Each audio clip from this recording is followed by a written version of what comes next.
खुदा और मोहब्बत ड्रामा सीरियल के आने वाले एपिसोड में आप लोग देखेंगे कि सिकंदर माही के पास आएगा और माही से कहेगा कि माही, जब तुम मुझे पसंद नहीं करती थी तो तुम मुझसे शादी के लिए इनकार कर देती, तुमने शादी के लिए इनकार क्यों नहीं किया। तो माही आगे से कहेगी कि जी हाँ, ये बात सच है कि मैं फरहाद को पसंद करती हूँ और उससे शादी करना चाहती हूँ, लेकिन मैं फरहाद की जान खतरे में नहीं डालना चाहती। तो फिर सिकंदर कहेगा कि फरहाद की जान तो अब भी खतरे में है, नाजिम शाह अब भी फरहाद के पीछे है और उसकी जान लेने पर तुला हुआ है। अगर तुम पहले से ही मेरे वाले रिश्ते के लिए इनकार कर देती तो हम लोग आपकी शादी फरहाद से करवा देते।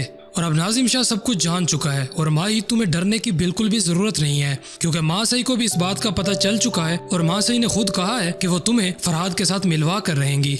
माही आगे से कहेगी कि सिकंदर, इतना सब कुछ आसान नहीं है, लाला फरहाद को जान से मार देंगे और मैं ये कदम नहीं उठा सकती और मैं नहीं चाहती कि फरहाद अपनी जान की बाजी हार जाए। मैं पहले एक बार उसे खो चुकी हूँ और दोबारा से फरहाद को खोना नहीं चाहती। सिकंदर माही की आंखों में इस कदर फरहाद के लिए मोहब्बत देखकर हैरान होता है कि माही फरहाद से किस कदर मोहब्बत करती है। वो उसकी जरा सी भी तड़प नहीं देख सकती और नाजिम किसी भी सूरत फरहाद से बदला लेना चाहता है।